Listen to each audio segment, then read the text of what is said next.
جیلم کے اندر بیٹھا ہوا ایک بازاری آدمی جو ہے وہ تو حضرت رسول اللہ صلی اللہ علیہ وسلم سے صحب اور حتا کے امکان کا جو ہے اس کو بار بار اجاگر کرنے کی کوشش کرتا ہے۔ انبیاء کرام علیہ السلام اللہ کے مخلص بندے ہیں، چنے ہوئے بندے ہیں، وہ کبھی بھی گناہ نہیں کرتے، وہ اپنی پیدائش سے لے کے وفات تک گناہوں سے محفوظ اور معصوم ہوتے ہیں۔ رہا لغزش یا اجتہادی خطا جو گناہ نہیں ہوتی،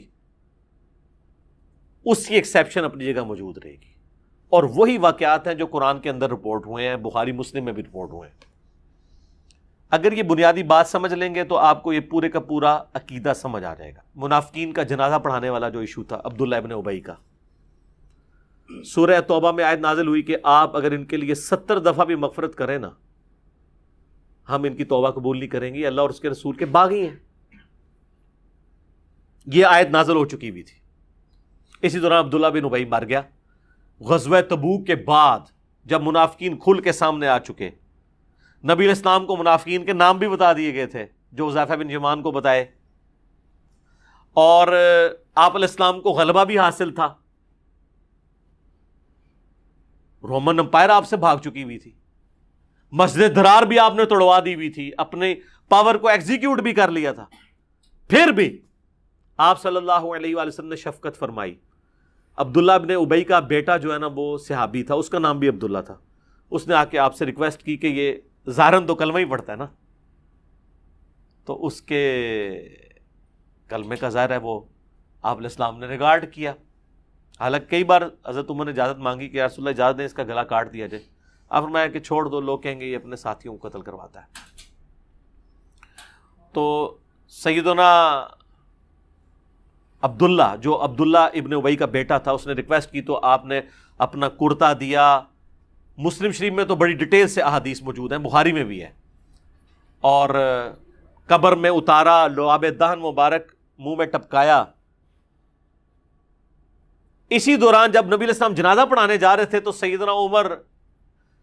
سامنے آ کے کھڑے ہو گئے، کہا یا رسول اللہ آپ کو تو اللہ تعالیٰ نے منع کیا ہے جنازہ پڑھانے سے۔ یار جو بات حضرت عمر کو سمجھ آ رہی تھی رسول اللہ کو سمجھ نہیں تھی کیا؟ نعوذ باللہ،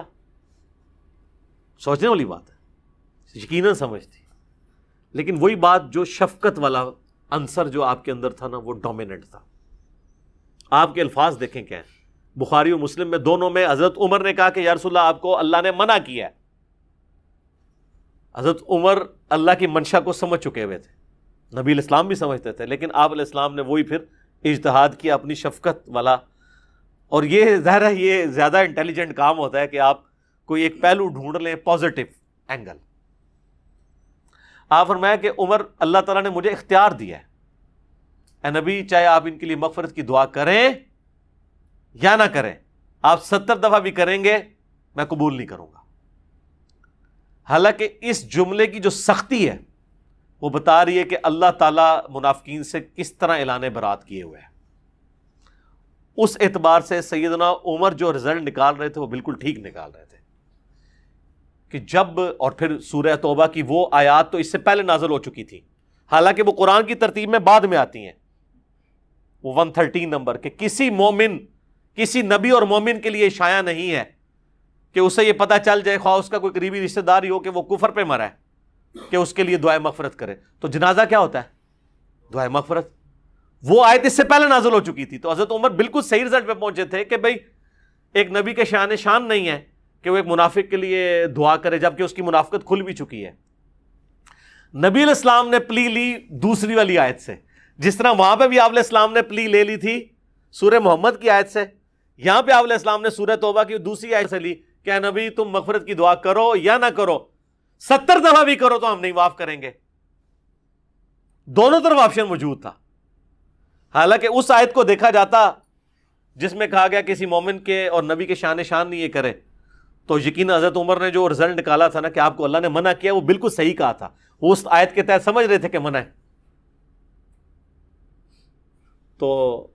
آپ نے اسلام فرمایا کہ اگر مجھے پتہ چل جائے نا کہ 70 سے زیادہ دفعہ کرنے سے مغفرت ہو جائے گی تو میں وہ بھی کروں۔ حالانکہ آپ علیہ السلام کو یہ بھی پتہ تھا کہ 70 کا عدد محاورتاً بولا جا رہا ہے، یہ نہیں ہے کہ 71 دفعہ کرنے سے ہو جائے گی، یہ ساری باتیں آپ کو پتہ تھی. لیکن حریص علیکم بالمؤمنین رؤوف الرحیم، اور اس سے بھی بڑھ کے وما ارسلناک الا رحمۃ للعالمین، یہ آپ علیہ السلام کے اندر جو شفقت کا پہلو تھا نا بہت ڈومیننٹ تھا. تو آپ نے پلی لے لی اس کی کہ اللہ نے اختیار دیا ہے کرو یا نہ کرو، تو ٹھیک ہے میں کر لیتا ہوں. اور حضرت عمر نے کہا کہ یہ نبی اور اہل ایمان کی شان پلس اللہ تعالیٰ کا غصہ جتنا منافقین پہ ہے، سورہ توبہ بغیر بسم اللہ کے نازل ہوئی ہوئی ہے جی، مستدرک الحاکم میں موجود ہے صحیح سند سے کہ مولا علی سے کسی نے پوچھا یہ بسم اللہ کیوں نہیں ہے سورہ توبہ سے پہلے، تو انہوں نے کہا سورہ توبہ تو ننگی تلوار کے ساتھ نازل ہوئی ہے، اس کے پہلے بسم اللہ کیسے ہو، وہ تو اللہ کی صفت رحمان اور رحیم ہے، تو وہ اس لیے بسم اللہ کے بغیر نازل ہوئی بھی ہے. تو یہ سورہ توبہ کی ساری آیات ہے. خیر آپ علیہ السلام نے جنازہ پڑھایا، اپنے ہاتھوں سے دفنایا، کرتا پہنا دیا، لعاب دہن ڈالا، کتنی شفقت ہے. اس کا الٹیمیٹلی یہ فائدہ ہوا کہ منافقین کے دل میں نبی علیہ السلام کے لیے نرم گوش آیا، اور کئی لوگوں کو ہو سکتا ہے اللہ نے ایمان کی دولت سے نواز دیا ہو، یا جو ڈاواں ڈول تھے وہ اپنے ایمان میں مضبوط ہو گئے حضور کی شفقت کی وجہ سے صلی اللہ علیہ وآلہ وسلم. خیر جب جنازہ پڑھا کے فارغ ہوئے دفنا کے، تو پھر قرآن کی آیات نازل ہو گئی سورہ توبہ کی کہ آندہ کے بعد نہ تو آپ نے کسی منافق کا جنازہ پڑھنا ہے، نہ اس کی قبر پہ کھڑا ہونا ہے، بالکل کرٹیکلی صرف جنازہ نہیں قبر تک بھی نہیں جانا. تو وہ یعنی وہ نازل ہوئی جس سے اللہ تعالیٰ نے اپنے جلال کا مزید اظہار فرمایا کہ یہ جو کچھ ہونا تھا وہ ہو گیا. اب اس میں ایک لطیف نکتہ ہے، مجھے بتائیں جب حضرت عمر روک رہے تھے نبی علیہ السلام کو، اس ٹائم وہی بھی تو آ سکتی تھی، این اس موقع پہ رسول اللہ کو روکا جا سکتا تھا، یہ پاسبل تھا، اللہ کے لیے وہی بھیجنا کو مسئلہ تھا. تو اللہ تعالیٰ اپنے نبی کی خواہشات کا بھی بعض اوقات خیال رکھتا ہے، یہ ایک شفقت اور محبت کے اعتبار سے کہ ٹھیک ہے یہ ایکٹیویٹی پرفارم کر لے بعد میں ورنہ حضرت عمر جو پہلے کہہ رہے تھے نا کہ آپ کو اللہ نے روکا ہے، تو نبی علیہ السلام ڈائریکٹ کہہ سکتے تھے کہ تم نے کس آیت سے غلط رزلٹ نکالے، مجھے کوئی نہیں روکا. نبی علیہ السلام نے اس کو ویل لیفٹ کیا، فرمایا نہیں مجھے تو اللہ نے اختیار دیا ہے، کرو یا نہ کرو. آگے حضرت عمر نے بھی بحث نہیں کی، ان کے بھی ایمان کا تقاضا تھا کہ وہ بحث نہ کرتے، ورنہ اگر وہ اس طرح یاد لے کے بیٹھ جاتے تو معاذ اللہ اپنا ایمان خطرے میں ڈال لیتے. ویسے بخاری مسلم میں آتا ہے کہ بعد میں جب یہ ممانعت نازل ہوئی تو میں پوری زندگی یہ سوچتا تھا یار میں نے حضور پہ اتنی دلیری کی کہ میں آپ کو آگے روکنے کے لیے آ گیا، اللہ کے رسول مجھ سے بہتر جانتے تھے. ٹھیک ہے، تو یہ ساری کی ساری چیزیں اس طرح کی ایکٹیویٹیز پہ جب اجتہادی خطا کا لفظ یا لغزش کا لفظ بولا جاتا ہے، وہ اس لیے نہیں بولا جاتا کہ وہ انٹینشنلی کوئی نبی نے کوئی نافرمانی کی ہوتی ہے نعوذ باللہ، بلکہ کہ دو چیزوں میں سے جو زیادہ بہتر چیز تھی نا اس کو اڈاپٹ نہیں کیا ہوتا، اسی لیے خلاف اولا کی ٹرم بھی استعمال کی جاتی ہے. بہرحال کئی جگہ ظاہر ہے پھر آپ کے لیے اس کو جسٹیفائی کرنا اس طرح ممکن نہیں ہوتا، تو اس لیے یہ جو معصومیت کا عقیدہ وہی والا ہے جو عقیدہ اہل سنت کے ہاں شروع سے چلتا آ رہا ہے کہ انبیاء کرام علیہ السلام گناہ نہیں کریں گے. رہی لغزش اور اجتہادی خطا تو وہ قرآن کے اندر چونکہ انبیاء کے واقعات آئے ہیں، حتیٰ کہ میں نے آپ کو بتایا کہ جب بہار شریعت میں کم از کم انہوں نے مان تو لیا نا کہ اس طرح کے واقعات قرآن میں موجود ہیں. بہار شریعت کے اندر مفتی امجد علی صاحب نے جو اعلیٰ حضرت احمد بریلوی صاحب کے خلیفہ ہیں، انہوں نے لکھا ہے کہ قرآن حکیم کی جن آیات کے اندر اللہ تعالیٰ نے انبیاء کرام کے اوپر ان کی لغزشوں کے اوپر، ان کو ہم گناہ نہیں کہتے لغزش کہتے ہیں، یا اسے ہم اجتہادی غلطی یا اجتہادی خطا کہتے ہیں، وہ گناہ نہیں ہوتے، عتاب فرمایا ہے اللہ نے وہ واقعات قرآن کی تلاوت اور حدیث پڑھنے کے علاوہ، بس یہ دو ایکسیپشنز ہیں، اس کے سوا بیان کرنا قطعاً حرام ہے. اور قرآن کیا کہتا ہے سورۃ الاعراف کے اندر کہ ہم نے قصہ آدم اور ابلیس اس لیے بیان کیا تاکہ اے اولاد آدم جس طرح شیطان نے تمہارے ماں باپ کو ورگلایا، اور اس میں تو بڑے سخت الفاظ ہیں، اور ان کے کپڑے اتروا دیے اور ان کی شرمگاہیں ان پہ کھلوا دی،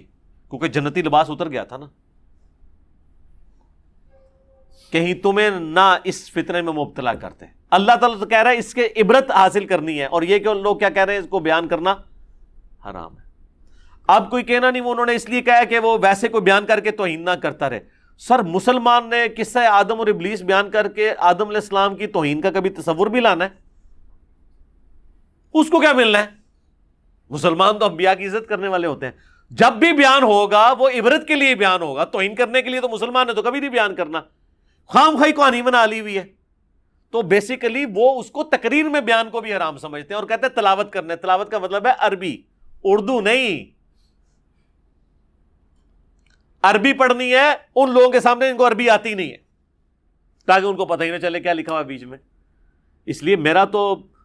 کافی عرصے سے مطالبہ ہے کہ نان عرب کنٹریز کے اندر قرآن حکیم بغیر ترجمے کے چھاپنا جرم ہونا چاہیے۔ یہ تو آپ جان بوجھ کے لوگوں کو طوطا بنانے کی کوشش کر رہے ہیں۔ پاکستان کے آئین میں یہ شک ہونی چاہیے کہ پاکستان میں کوئی قرآن بغیر ترجمے کے شائع نہیں ہوگا، عربی اور ترجمہ، چاہے نیچے لکھا ہو چاہے ایک پیج پہ عربی آ جائے۔ اگر وہ کہتا ہے نا کنٹینیوٹی رکتی ہے، تو آپ دیکھیں ترجمان القرآن والوں نے مولانا مودودی رحمہ اللہ تعالیٰ کا شائع کیا ہے ترجمہ، رائٹ والے پیج کے اوپر صرف عربی ہے اور لیفٹ والے پہ صرف اردو ترجمہ ہے، تو آپ کی کنٹینیوٹی بھی نہیں رکتی۔ اگر کسی نے صرف عربی پڑھنی ہے عربی پڑھے، اس نے اردو پڑھنی ہے صرف اردو پڑھتا جائے، لیکن بغیر ترجمے کے نہ چھپے، اور اس طریقے سے بغیر عربی کے بھی نہ چھپے، وہ بھی غلط ہے،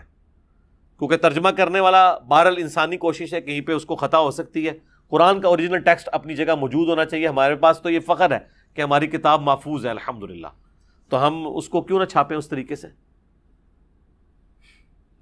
اسی طریقے سے چھاپنا چاہیے، اور اس چیز کو انشور کرنا چاہیے حکومت کو کہ بغیر ترجمے کے قرآن نہ چھپے۔ باقی یہ جو قرآن سے وہ سورۃ البقرہ کی آیت پیش کرتے ہیں، پہلے پارے کی آخر والی آیت تلک امۃ قد خلت، وہ بھی آؤٹ آف کانٹیکسٹ ہے۔ وہ تو اللہ تعالیٰ فرما رہا ہے کہ یہودیوں تمہیں حضرت ابراہیم کی نسبت کام نہیں دے گی، وہ ایک امت تھی گزر گئی، ان کے لیے ان کے اعمال ہیں، تمہارے لیے تمہارے اعمال ہیں۔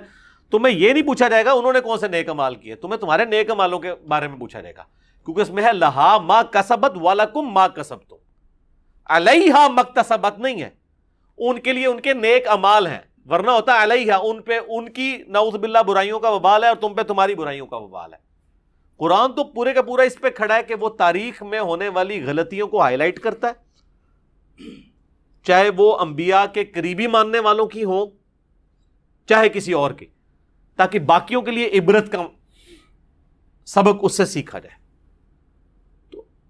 اسی لیے دیکھیں جو لوگ قرآن پڑھتے ہیں نا، وہ پھر کہنے پہ مجبور ہو جاتے ہیں کیا کہ مرنے سے پہلے اے مسلمان کر لے اس پہ غور، کتابوں کا خدا اور ہے بابوں کا خدا اور۔ وہ کہتے ہیں یار یہ تو دین ہی اور ہے، اس میں تو باتیں ہی کچھ ہو رہی ہیں۔ ہم جس طرح اب یہ کہہ رہے ہیں کہ جی میں نے قرآن ترجمے سے پڑھا ہے، تو مجھے تو قرآن پڑھنے کے بعد کوئی اور رزلٹ نظر آ رہا ہے، تو ظاہر جو ہے وہی نظر آ رہا ہے نا۔ اب اس کی بجائے گستاخی کا فتویٰ لگا دینا بجائے سمجھانے کے، یہ غلط اپروچ ہے۔ ہم نے کوشش کی ہے کہ اوورال ایک ڈاکٹرن کلیئر کی جائے، باقی جس کو شوق ہے نا اس پورے ٹاپک کو سمجھنے کا، تو اس کے لیے مسئلہ نمبر 88A اور 88B، عصمت انبیاء کے عقیدے پہ شبہات کا تحقیقی جائزہ۔ 8 سے 6 سال پہلے میں نے بڑے مہذب انداز میں آہستہ آہستہ ایک ایک آیت پڑھ کے سمجھا کے اس کو ریکارڈ کروایا۔ یہ لیکن یہ ہے کہ ایک کلپ کی فارم میں ایک نٹ شیل کے اندر ایک گفتگو میں نے کر دی تاکہ آپ کو اوورال ایک ڈاکٹرن کلیئر ہو جائے اور آپ کو یہ معاملات سمجھنا آسان ہو جائے۔ اور انشاءاللہ آپ دیکھیں گے، ہم تو بہت پہلے اس چیز کو بھانپ گئے تھے اور اب تو یہ کھل کے سامنے آ گئی چیز کہ اب مستقبل کا دور یہی ہے کہ ہر چیز علمی ڈسکشن میں ٹیبل ٹاک کے اوپر آئے گی۔ آپ چھپا نہیں سکتے، پردہ نہیں ڈال سکتے، یہ نہیں کہہ سکتے خاموشی اختیار کرو، یہ سوال نہ پوچھو۔ اس طرح پھر ہماری آنے والی نسلیں جو ہیں نا وہ دین سے بیزار ہو جائیں گی، یا تو ان کو آپ سلوشن دیں گے، ادروائز وہ پھر آپ کو آپ کے حال پہ چھوڑ جائیں گے، کیونکہ آپ کے بارے میں وہ سمجھ لیں گے کہ یار ان کے پاس جواب نہیں، اس لیے ہمیں کہہ رہے ہیں کہ، اور حقیقت بھی ہے کہ علماء کے پاس جواب نہیں ہوتا تو تب وہ کہتے ہیں کہ اس ٹاپک کو چھوڑ دو، پھر بھی آپ چھیڑیں تو پھر کہتے ہیں آپ کو بات کرنے کی تمیز نہیں ہے۔ کوئی اس طریقے سے بیچ میں پوائنٹ نکالتے ہیں کہ وہ جی ہاں، وہ اس میں وہ کہا جاتا ہے نا پچ کھود دینا۔ ایک تو ویسے ایک محاورہ ہے یہ پچ کھود دینے والا بھی ہے، ایک اور بڑا محاورہ ہے وہ ہے تھوڑا سا نوٹوریس ہے، وہ پورا تو بیان نہیں کرتا، وہ پنجابی میں ایک محاورہ بولا جاتا ہے۔ وہ بچپن میں کسی نے بنٹے کھیلے تو جو وہ اس گیم کو خراب کرنا جاتا ہے تو وہ اس میں اسی گتھی کہنے نا جس ہول کے اندر وہ بنٹا پھینکا جاتا ہے تو جس نے گیم خراب کرنی ہوتی ہے وہ کیا کرتا ہے؟ ہاں نہیں خراب نہیں کرتا ہوتے جا کے، ہاں جی یہ دیکھا نا بڑے بندے بولے نے، تو وہ محاورہ ہی بولا جاتا ہے۔ پچ کھودنے والا تو بڑا مہذب سا ایک ہے، یہ کرکٹ کی وجہ سے پرانے بزرگوں کے لیے وہ گتھی والا محاورہ ہے، اور نئے بچوں کے لیے ہے کہ پچ نہ کھودیں، بچوں کو سمجھائیں۔ ٹھیک ہو گیا جی؟